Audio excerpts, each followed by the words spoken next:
साथियों, मैं सिद्धार्थ गौतम एक बार फिर आपका अपने ज्योतिष के चैनल एस्ट्रो पूजन में स्वागत करता हूं। यहां पे आपको लगातार ज्योतिष संबंधित वीडियो उपलब्ध करवाई जाती है। इसी को आगे बढ़ाते हुए आज मैं आपका काफ़ी मनपसंद टॉपिक प्रेम विवाह के बारे में चर्चा करेंगे। प्रेम विवाह क्या है, कब कुंडली में प्रेम विवाह के योग बनते हैं, एक सफल प्रेम विवाह कौन सा होगा, प्रेम विवाह में आने वाली दिक्कतें। कई बार ऐसा भी देखा गया प्रेम विवाह पूर्ण नहीं हो पाते, कई बार ऐसा भी देखा जाता है कि प्रेम विवाह सफल नहीं हो पाते। तो ऐसे कौन से योग हैं, इस बारे में आज के वीडियो में हम लोग चर्चा करेंगे। तो साथियों, हम लोग शुरू करते हैं। सबसे पहले मैंने बताया आपको, ज्योतिष में कोई भी योग या किसी भी बारे में चर्चा करनी हो तो हमको 3 चीज़ों का पता होना बहुत ज़्यादा जरूरी है, जिसमें सबसे पहला है कारक भाव। जैसे अगर विवाह की बात करें तो सप्तम भाव हमारा कारक विवाह होता है। संतान की बात करें तो पंचम विवाह से संतान का विचार किया जाता है। विद्या का विचार भी पंचम भाव से किया जाता है। तो किसी भी योग के बारे में चर्चा करने से पहले हमें सबसे पहले उसके भाव का पता होना ज़्यादा जरूरी है। दूसरा, भावेश या उस भाव का स्वामी, जिस भाव की हमें चर्चा करनी है। कारक ग्रह, तीसरे नंबर पर हम लोग लेते हैं कारक ग्रह। जिस भी विषय से संबंधित चर्चा करनी है उसके कारक भाव, कारक ग्रह और भावेश कौन से होंगे, उन्हीं से योगों का निर्माण किया जाता है। उन्हीं की दशा अंतरदशा में फल की प्राप्ति होती है। आइए सीधा हम लोग विषय पे चलते हैं। आज हम लोग चर्चा करेंगे प्रेम विवाह की। तो यहाँ पे हम लोगों ने कुंडली बनाई है जिसमें लगन को प्रथम भाव भी बोलते हैं। तो किसी भी कुंडली में लगन हमेशा प्रथम भाव होगा। यहां से पंचम भाव, लगन से पंचम भाव मतलब 1 2 3 4 5,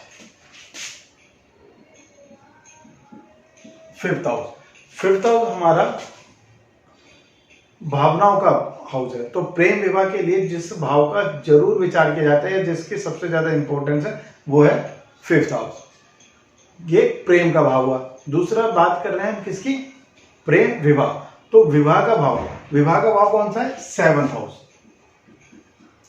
लगन से 7th, ये है प्रेम, ये हमारा हो गया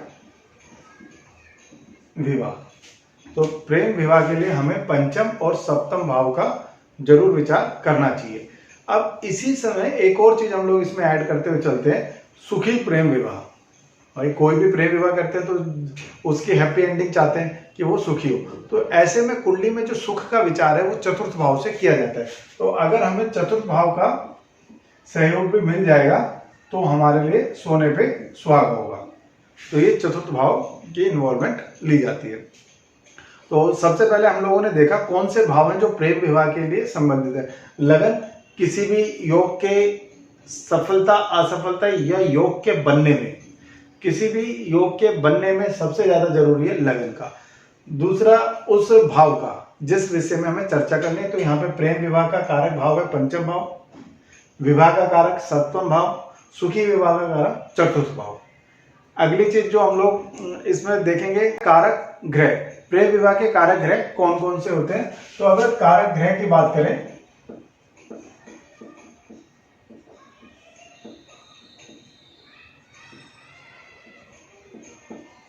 चंद्रमा, जहां चंद्रमा हमारा मन का कारक है, वहीं शुक्र हमारा प्रेम और सुख का कारक होता है। तो कभी भी अगर हमें प्रेम विवाह के बारे में देखना है तो हम इन भावों को देखेंगे, चतुर्थ पंचम सप्तम। और ग्रह की बात करें तो चंद्रमा और शुक्र। दूसरा जो है, दूसरा होगा भावेश, भाव के स्वामी। तो जो भी हमारे कारक भाव है, जैसे फिफ्थ हाउस को हमने कारक भाव बोला। हर एक कुंडली में इसमें अलग अलग राशि हो सकती है। किसी में अगर यहाँ पे चंद्र की राशि हो सकती है, किसी में शुक्र ग्रह की राशि हो सकती है, किसी में शनि की राशि हो सकती है। तो ऐसे में उस राशि का स्वामी, अगर यहाँ पे पंचम भाव में किसी की कुंडली में 1 नंबर लिखा हुआ है तो ऐसे में उसका पंचमेश मंगल होगा, क्योंकि मेष राशि वहां पे आती है। तो हमें भावेश का जिक्र करते हैं। तो अब हमारे पास 3 चीजें हो गई हैं, कारक भाव, कारक ग्रह और भावेश। अब इनके आपसी संबंध को देख के हम लोग प्रेम विवाह के बारे में जानेंगे। अब हमें देखना है कभी भी प्रेम विवाह कब घटित होगा। घटना कब होगा, जब पंचमेश और सप्तमेश का स्थान परिवर्तन हो। तो पहला है आपसी स्थान परिवर्तन, मतलब पंचम का स्वामी सप्तम में और सप्तम का स्वामी पंचम में हो। दूसरा, इनमें दृष्टि संबंध हो,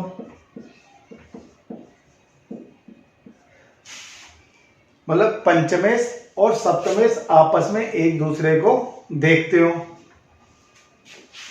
तीसरा,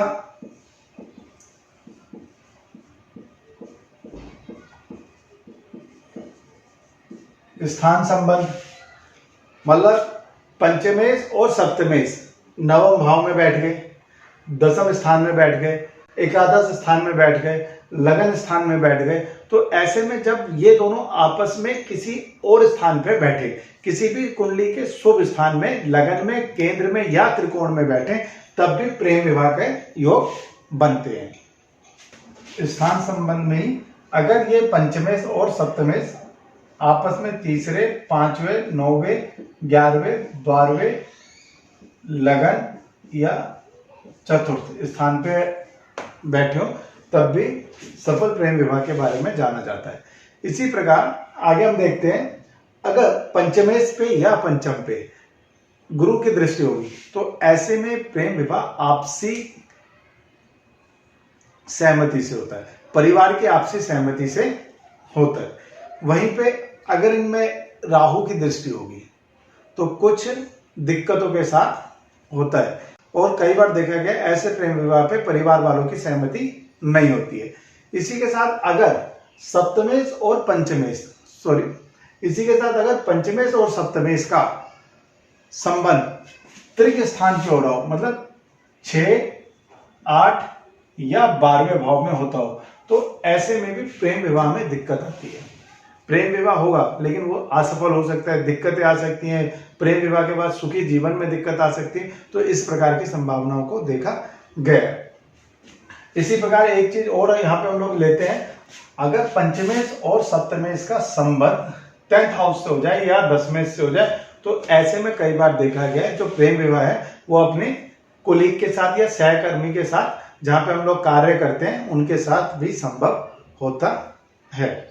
साथियों, आज हमने यहाँ पे डिस्कस करा कौन कौन से ऐसे कारक, भाव, ग्रह और योग हैं जिनके कारण किसी भी कुंडली में प्रेम विवाह के योग बनते हैं। तो क्या आपकी कुंडली में भी ऐसा कोई योग है प्रेम विवाह का? ऐसा भी हो सकता है इनके अलावा भी किसी अन्य योग के कारण आपका प्रेम विवाह हुआ हो, तो आप जरूर मेरे को कमेंट्स करके बताएं कि ऐसे कौन से योग हैं, या अपनी कुंडली डिटेल शेयर करें कि ऐसे कौन से योग हैं जो आपको प्रेम विवाह देते हैं। अगली वीडियो में हम लोग जानेंगे प्रेम विवाह में आने वाली दिक्कतों को दूर कैसे किया जा सकता है, सफल प्रेम विवाह के क्या कारक होंगे। इसी के साथ आज इस वीडियो को समाप्त करते हैं। नए टॉपिक के साथ अगली वीडियो में हम लोग जल्द उपस्थित होंगे। अगर आपने चैनल को सब्सक्राइब नहीं किया है तो कृपया करके इसको सब्सक्राइब करें और लाइक करें। धन्यवाद।